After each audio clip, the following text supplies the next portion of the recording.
திரு காலச்சக்கரம் நரசிம்மா அவர்களின் காமதேனுவின் முத்தம். சாரட் வண்டியின் அச்சு முறிந்து வண்டி குடைசாய எதிரே இருந்த பெண் மறுபக்கமாக குதித்து விட்டாள். ஆனால் ரேணுகா வண்டியுடனேயே இந்த பக்கம் சரிய நான் பைக்கோடு விழுந்ததையும் லட்சியம் செய்யாமல் தாவி போய் அவளை ஏந்திக்கிட்டேன். பழம் நழுவி என் கையில் விழுந்து விட்டது. பெரிய வீட்டு பெண் வந்த சாரட் வண்டி விபத்துக்கு உள்ளாச்சு என்று பதறிபடியே கிராமத்து ஜனங்கள் எங்களை சூழ்ந்து கொண்ட பிறகுதான் என் கையில் விழுந்த கனி எட்டாக்கனி என்பதை நான் புரிந்து கொண்டேன். நானும் ரேணுகாவும் எங்களை மறந்து பார்த்துக்கிட்டே இருந்தோம். அப்போ ஒரு பூசாரி மாதிரி ஒரு ஆள் கோபத்தோடு என் தோளை தட்டினார். தம்பி, ரொம்ப நேரமாக நான் உங்களை கவனிச்சுக்கிட்டு பின்னாடி சைக்கிள்லே வரேன். நீ எதுக்கு சாரட் வண்டி பின்னாடியே வந்துக்கிட்டு இருக்க? உன் பாட்டில் போக வேண்டியதானே என்று கோபத்துடன் கேட்ட பொழுது தான் என் நிலைமையை நான் உணர்ந்தேன். இல்லைங்க, நான் சாரட்டு வண்டியை பார்த்ததே இல்லைங்க. முதல் தடவையாக பார்க்குறேன். புதுசாக சாரட்டெல்லாம் செய்கிறாங்க.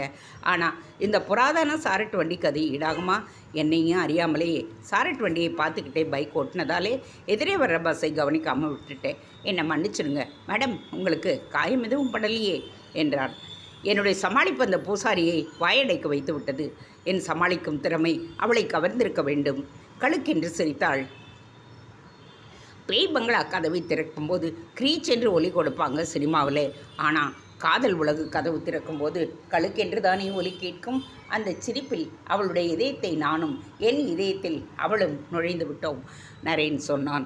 தக்காளி சூப் வைக்கப்பட்டிருந்த காலி பீங்கான் குப்பைகளை ஒருவன் எடுத்துச் செல்ல பீங்கான் குப்பைகள் ஒன்றோடு ஒன்று உரசும் ஒலியினால் நரேனின் கதையோட்டம் சற்று தடைப்பட்டது. Okay, what shall I order? Naren கேட்டான். எதையாவது ஆர்டர் செய்யுங்க, but your story is delicious என்று சுபாங்கி புன்னகைத்தாள். தமயந்தி தன் 3வது மாடி பால்கனியிலிருந்து தோட்டத்தை நோட்டம் விட்டு கொண்டிருந்தாள். பெரிய எண்ணெய் அங்கேற்கண்ணியின் தம்பி மலுக்கு திருமணம் என்பதால் குடும்பத்தினர் அனைவரும் நாகர்கோவிலுக்கு சென்றிருந்தனர். தனக்கு பதிலாக கணவன் குணசேகரனோடு மகள் தேனுகாவை அனுப்பிவிட்டு வீட்டிலேயே தங்கியிருந்தாள் தமயந்தி. காற்றாட பால்கனியில் நின்று கொண்டிருந்தவளின் பார்வை வீட்டை விட்டு வெளியேறி தோட்டத்தில் இருந்த வேப்பமர நிழலை நோக்கி நடந்து சென்ற அங்காயியின் மீது பதிந்தது. அங்காயியின் நடை தளர்ந்திருந்தது. முகமெங்கும் சுருக்கங்கள். 85 வயதை எட்டி பிடித்திருந்தாள். 3 தலைமுறைகளாக பெரிய வீட்டுக்கு விசுவாசமாக வேலை செய்து கொண்டிருக்கிறாள். அவளுடைய இதயத்தில் பெரிய வீட்டை பற்றி குறியாக ரேணுகாவை பற்றி நிறைய மர்மங்கள் புதைந்திருக்கின்றன. இவளும் பலமுறை அவள் இதயத்தை கீறி பார்த்து விட்டாள். உங்கள் மகள் தேனுகாவை போலத்தனமா ரேணுகம்மா படுசுட்டி என்று கூறுவாளை தவிர வேறு எதையும் மறந்தும் கூட கூறிவிட மாட்டாள். இதை சொல்லும் பொழுதே தன் குழிவிழுந்த கண்களால் சுற்றுமுற்றும் அச்சத்துடனும் பார்த்து கொள்வாள். ரேணுகாவின் வாழ்க்கையில் ஏதோ மர்மம் இருக்கிறது. யாரிடம் கேட்டால் உண்மை தெரியும்? தன் கணவன் குணசேகர பாண்டியிடம் கூட ஒரு முறை கேட்கும் என்று அவன் கோபத்தை எதிர்கொண்டிருக்கின்றாள் தமயந்தி. இன்னொரு முறை நீ இது பற்றி என்கிட்ட பேசினா நடக்கிற கதையே வேற என்று அவன் பல்லை கடிக்க, அதற்கு பிறகு அவன் முன்பாக ரேணுகா என்ற பெயரை கூட இவள் உச்சரிப்பதில்லை. வேப்பமரத்தின் அடியில் அமர்ந்த அங்காயி கையில் இருந்த சிறு கத்தியால் மரத்தின் கீழே குவிக்கப்பட்டிருந்த தென்னை ஓலைகளை கிழித்து குச்சிகளை சேர்க்க துவங்கினாள். விளக்குமாறு செய்கின்றாள் போலும். சாவகாசமாக விளக்குமாற்றை தயார் செய்கிறாள் என்றால் மாமியார் பாஞ்சாலிக்கான பணிவிடைகளை எல்லாம் செய்து முடித்து விட்டாள் என்று பொருள். அவளுடன் பேசி இன்றைக்கு ஏதாவது அவளது வாயை பிடுங்கி விஷயத்தை கறக்க முடியுமா முயன்று பார்ப்போம் என்று நினைத்தபடியே 3வது மாடியிலிருந்து கீழே இறங்கி வந்தாள். கீழ்த்தளத்திற்கு வந்தவுடன் இரும்பு கதவின் வழியாக முன்புற தோட்டத்திற்கு செல்ல எத்தளித்தவளின் செவிகளில் அந்த அழுகை சத்தம் கேட்டது. யாரோ கேவி கேவியாக அழுது கொண்டிருந்தார்கள். வியப்புடன் அங்கேற்கனியின் கீழ்த்தள குடியிருப்புக்குள் நுழைந்தாள் அவள். மாமியார் பாஞ்சாலி அடைப்பட்டு கிடந்த அந்த இருட்டு அறையிலிருந்து தான் அந்த கேவல் ஒலி வந்து கொண்டிருந்தது. அடிமேல் அடி எடுத்து வைத்தவாறு அந்த இருட்டு அறையின் ஜன்னலை நோக்கி நடந்து உள்ளே எட்டி பார்த்தாள். மங்கிய ஒளியில் ஒரு புகைப்படத்தை வைத்து தன் மார்போடு அணைத்தபடி பாஞ்சாலி தான் அழுது கொண்டிருந்தாள். அடியே ரேணுகா, இந்த பாவி வயத்தில் வந்து ஏண்டி பிறந்து தொலைச்சு என்று கதறிக்கொண்டிருந்தாள். தமயந்தி உறைந்து போனாள். தூங்கிக் கொண்டிருப்பாளே என்று நினைத்த மாமியார் ஏதோ ஃபோட்டோவை வைத்துக்கொண்டு அழுது கொண்டிருக்கிறாளே, அங்காயியை கூப்பிடலாமா? அத்தை, எதுக்கு அழுவுறீங்க? கண்ணை மூடிட்டு தூங்குங்க தமயந்தி அவளையும் அறியாமல் மாமியாரை சமாதானம் செய்தாள். பாஞ்சாலி உடனடியாக திடுக்கிட்டு திரும்பி தமயந்தியை பார்த்தாள்.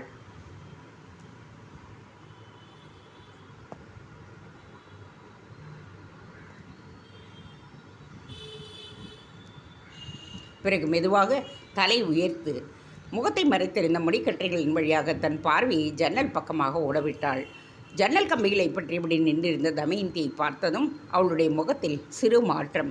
கையில் இருந்த ஃபோட்டோவை பற்றியபடியே திடீரென்று எழுந்து ஜன்னல் பக்கம் ஓடி வந்தாள். அடி பைத்தியக்காரி, நான் தான் சொன்னேனே கோவிலுக்கு போவாதே உன் குழந்தை நாசமாக போயிடும்னு. கேட்டியா? இப்போ உன் பொண்ணையும் தெய்வமாக்கிட்டாங்களா? படுபாவிங்க. வேண்டாண்டி இந்த விஷ பரீட்சை. உன் மகளை கூட்டிக்கிட்டு எங்கேயாவது கண்காணா எடுத்துக்க ஓடி போயிடு. இந்த கிராமத்திலேயே இருக்காத. நான் சொன்னதாக கேட்டா நீ நல்லா இருப்ப.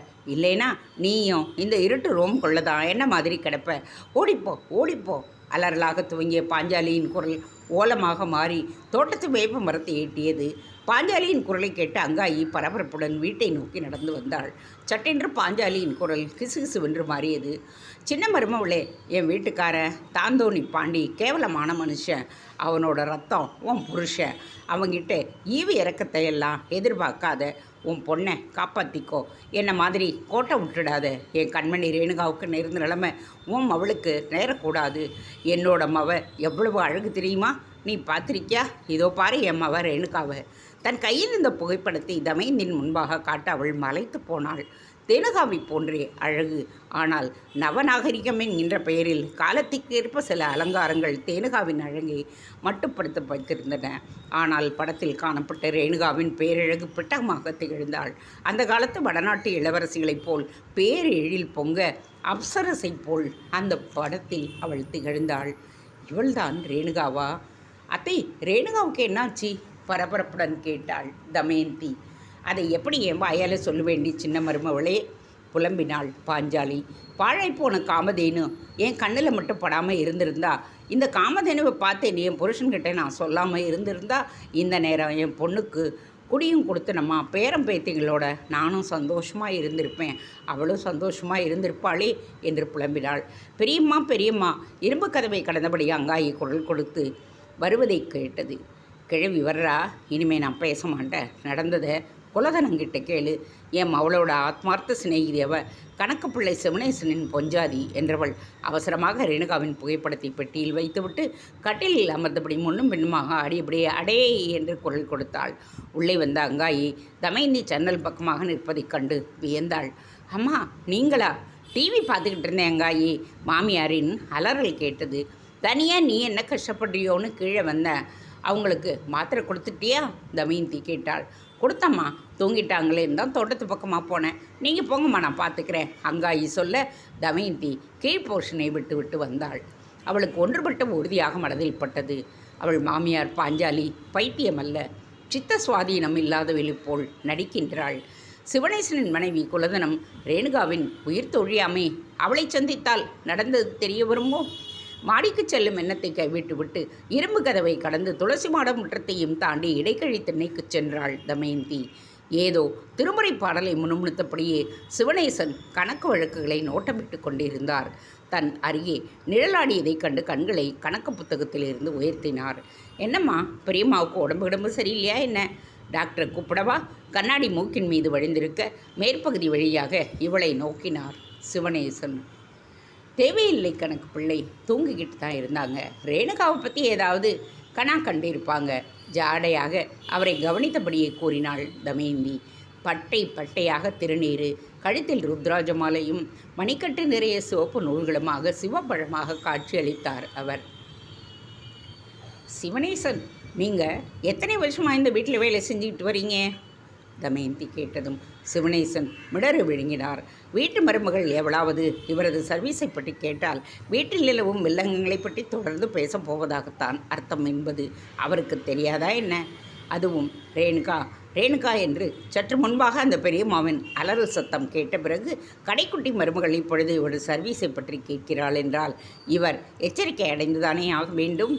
40 வருஷம்மா என் அப்பாவுக்கு உதவியாக கணக்கு எழுதுறதுக்காக வந்தேன். அவர் போனதுக்கப்புறம் எல்லாமே நான் தான். 3 தலைமுறையாக இந்த வீட்டில் வேலை பார்க்குறேம்மா, சிவனேசன் கூறினார். அப்படியா? அப்போ உங்களுக்கு இந்த வீட்டு சமாச்சாரங்கள் எல்லாமே தெரிஞ்சிருக்கணுமே. என் நாத்தி ரேணுகாவுக்கு என்னாச்சு? தமயந்தி கேட்டதுமே சிவனேசனின் முகம் வெளியேறியது. அம்மா, சர்வீஸ் தான் எனக்கு 40 வருஷம். ஆனால் இந்த திண்ணையை விட்டு வீட்டுக்குள்ளே போகிறதுக்கு மட்டும்தான் இறங்குவேன். திண்ணையில் தான் என் ஆத்தாக்காரி என்னை பெத்தா திண்ணை பள்ளிக்கூடத்தில் தான் படித்தேன். இப்போ பெரிய வீட்டு திண்ணையில் தான் 40 வருஷமாக உட்காந்துருக்கேன். இந்த திண்ணையை தவிர வேறு எதுவுமே எனக்கு தெரியாது. சிவனேசன் சாமர்த்தியமாக பதிலளித்தார். இவ்வளோ பெரிய வீட்டில் சுற்றி வந்த ரேணுகா ஒரு தடவை கூட உங்கள் திண்ணையில் உட்கார்ந்தது இல்லையா? தமயந்தி கிண்டலாக கேட்க வாயடைத்து போனார் சிவனேசன். உங்கள் கணக்கு புத்தகத்தில் ரேணுகாவுக்கு செலவழித்த பணத்தை பற்றி குறிப்புகள் இருக்கணுமே, அது பற்றி கூட உங்களுக்கு தெரியாதா? தமயந்தி அவரை விடவில்லை. அட்லீஸ்ட் ரேணுகா இறந்து போன செலவுகள் கணக்கையாவது எழுதி வச்சிருப்பீங்கல்ல, திதி கொடுத்துருப்பாங்களே, அந்த செலவும் புத்தகத்தில் இல்லையா? நிஷ்டூரத்துடன் கேட்டாள் தமயந்தி. சிவனேசனுக்கு வியர்த்து கொட்டியது. அம்மா, எனக்கு ஒன்றும் தெரியாதுன்னு தான் சொல்லணும்னு எனக்கு உத்தரவு. இந்த விஷயத்தை இதுக்கு மேலே பேசாமல் இருக்கிறது தான் 2 பேருக்குமே நல்லது. பெரிய வீடுன்னு பெயர் எப்போ வந்ததோ அப்போ அதில் இருக்கிற விஷயங்களோ பெருசு தான். அதை பற்றி எங்களை மாதிரி சின்னவங்க பேசக்கூடாதுமா, அவ்வளவுதான் என்னால் சொல்ல முடியும் என்ற சிவனேசன் மீண்டும் கணக்கு புத்தகங்களுக்குள் தன் முகத்தை புதைத்து கொண்டார். தமயந்தி தோல்வியுடன் மாடிப்படிகளில் ஏறத் துவங்கினாள். எப்படியும் குடும்பத்தினர் கல்யாணம் முடித்து மறுநாள் மதியம்தான் வீட்டுக்கு வர இருந்தனர். மாலை சிவனேசன் மனைவி குலதனத்தை சந்தித்து பேசினாள். என்ன தமயந்தி அன்று மாலையே கோவிலுக்கு கிளம்பினாள். சிவனேசன், எனக்கு பொழுதே போகலை, நான் கோயிலுக்கு போயிட்டு வரேன், வீட்டை பத்திரமா பார்த்துக்குங்க. யாராவது ஃபோன் பேசினா கோவிலுக்கு போயிருக்கிறதா சொல்லிடுங்க. திண்ணையை விட்டு அந்த பக்கம் இந்த பக்கம் போகாமல் வேலையை ஒழுங்காக பாருங்கள். சற்றே அதிகாரத்துடன் கேலியுடனும் கூறிவிட்டு சன்னதி தெருவை நோக்கி நடந்தாள். மதியம் தோட்டத்தில் உலர்த்தியிருந்த கேழ்வரகை துணியில் மூட்டை கட்டியபடி எழுந்த குலதனம் கேட்டு திறக்கப்படும் ஒலியை கேட்டு திரும்பினாள். பெரிய வீட்டின் கடைக்குட்டி மரபுகள் தமயந்தி தன்னை நோக்கி வருவதை கண்டதும் பரபரப்படைந்தாள். வாங்கம்மா, கோயிலுக்கு வந்தீங்களா என்றபடி வரவேற்றாள். இல்லை, உங்களை பார்க்கத்தான் வந்திருக்கிறேன் தமயந்தி கூறியதும் திகைத்து விட்டாள். என்னை பார்க்கவா?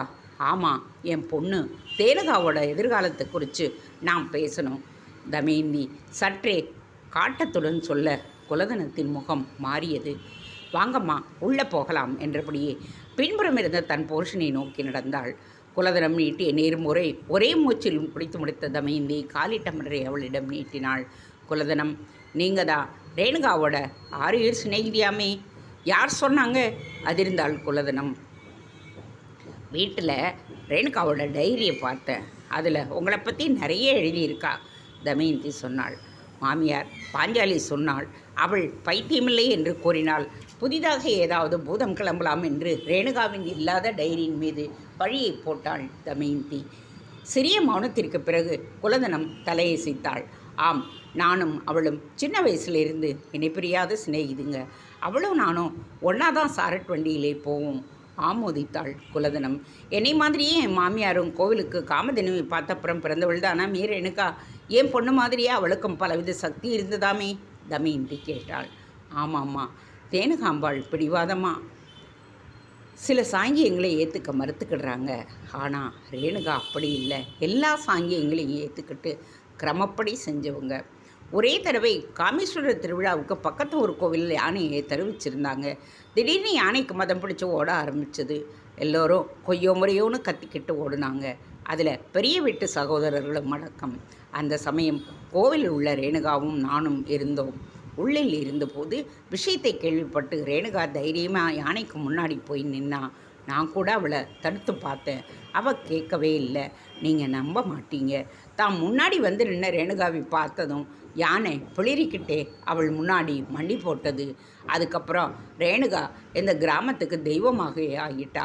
குலதனம் புலங்காகித்துடன் கூறி முடித்தாள். அவ்வளவு சக்தி வாய்ந்த ரேணுகா திடீர்னு ஏற்பி மர்மமாக மரணமடைஞ்சா தமயந்தி கேட்டதும் வெலவெலத்து போனாள் குலதனம். அம்மா, ராமனும் கிருஷ்ணனும் காலம் முடிவடைந்ததும் மரணமடைஞ்சாங்க. சில பேருடைய மரணங்கள் ஜீரணிக்க முடியாத நாம் அதை மர்மமாக நினைப்போம். அவ்வளவுதான், ரேணுகாவோட கதை முடிஞ்சுது. அவள் போயிட்டாள், அவ்வளவுதான். ஜன்னல் வழியாக தோட்டத்தை வெறுத்தபடி கூறினாள் குலதனம். ரேணுகாவோட டைம் முடிஞ்சதை பற்றி நான் கேட்க வரல. என் பொண்ணு டைமும் அவளைப் போலவே திடீர்னு முடிஞ்சிடக்கூடாதுன்னு தான் உங்களை தேடி வந்திருக்கேன். தமயந்தி இப்படி கூறியதும் கண்களில் நீரெட்டி பார்க்க சட்டென்று தமயந்தியை நோக்கி பாய்ந்து வந்தாள்.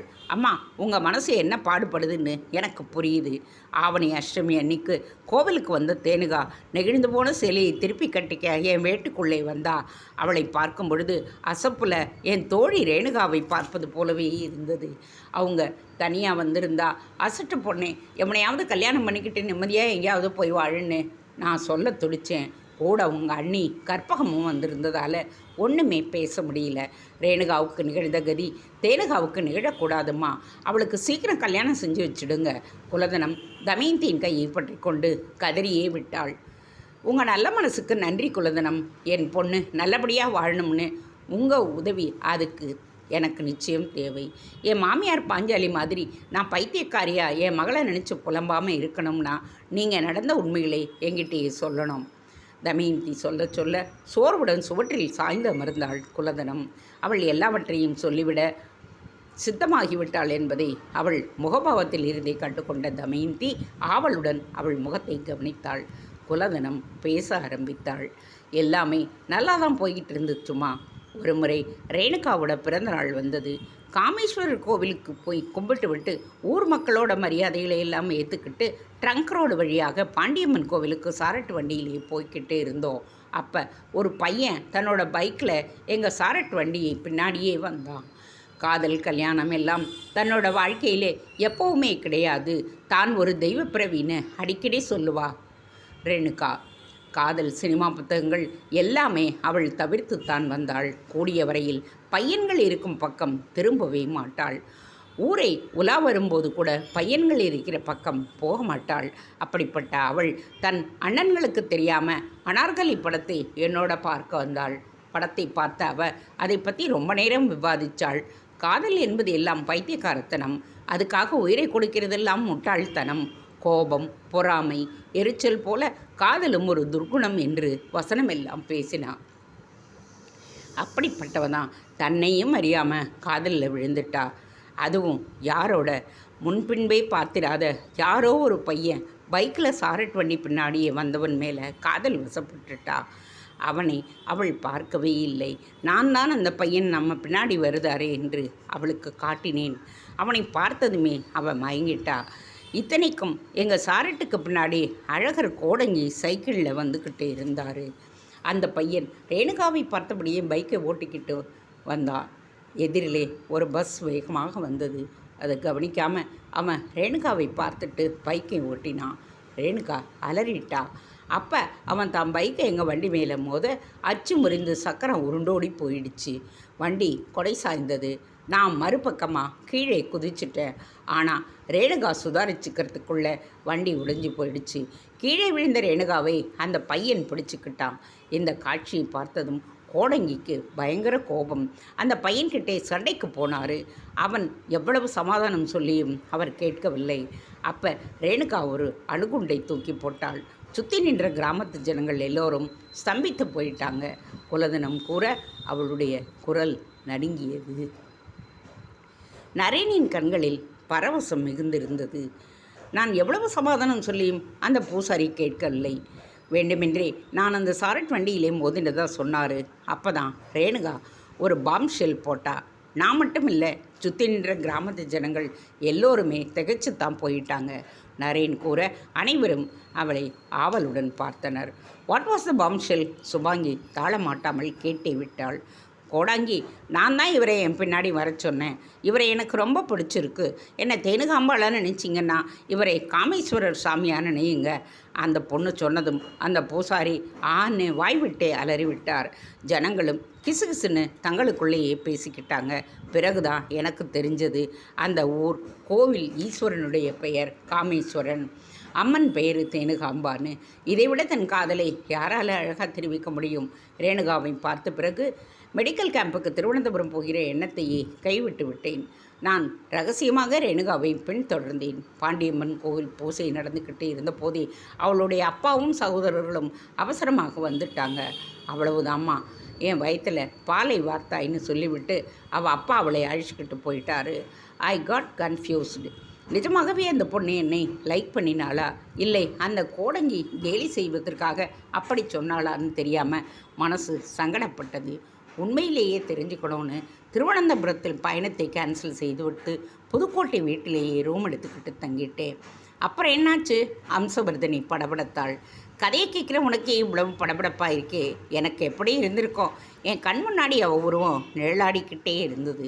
அந்த பொண்ணோட பேர் கூட எனக்கு தெரியாது. ஆனால் அவள் தான் இனிமேல் எல்லாம் எனக்குங்கிற நிலைமைக்கு நான் வந்துட்டேன். எப்படியாவது அவகிட்ட பேசணும்னு துடிச்சேன். அப்போ கிராமத்து பொண்ணுங்க சில பேர் அவகிட்ட தங்களது பிரச்சனைகளை சொல்லிக்கிட்டு இருந்தாங்க. ஒரே ஒரு பொண்ணு மட்டும் அழுதுகிட்டே தன் பிரச்சனையை தனியாகத்தான் சொல்லுவேன்னு சொன்னதால் அந்த பொண்ணை அழிச்சிக்கிட்டு நான் பதுங்கி இருந்த அந்த மரத்துக்கு கீழே வந்து நின்னான். அந்த பொண்ணு அழுதுகிட்டே தாம் புகுந்த வீட்டில் படுற கஷ்டங்களை சொல்லிக்கிட்டு இருந்தது. நான் ஓசைப்படாமல் மரத்தின் பின்னால் இருந்து எட்டி பார்த்தேன். சரியா என் பக்கமாக பார்த்துக்கிட்டு இருந்த ரேணுகாவோட முகத்தில் நான் பட்டுட்டேன். கண் என்னை அடையாளம் காட்டிவிட்டது. அந்த பொண்ணுக்கிட்டே எல்லாம் சரியாகி விடும் என்று சொல்லிவிட்டு தியானம் செய்ய ஆரம்பித்தாள். என்னடா திடீர்னு தியானம் செய்கிறாளேன்னு நான் குழம்பி போய் நின்னேன். திடீரென்று அவள் பேச ஆரம்பித்தாள். இதோ பாருங்க, உங்களை நான் பார்த்துட்டேன். நீங்கள் பைக் ஓட்டிக்கிட்டே எங்கள் பின்னால் வந்தப்பே நான் உங்களை பார்த்துட்டேன். உங்ககிட்டே என் மனசையும் பறி கொடுத்தாச்சு. ஆனால் எங்கள் ஊர் நம்பிக்கைப்படி நான் ஒரு தெய்வ அம்சம் பொருந்தியவ. அதனால் என் வாழ்க்கையிலே காதல் கீதல் கல்யாணம் எதுவுமே கிடையாது.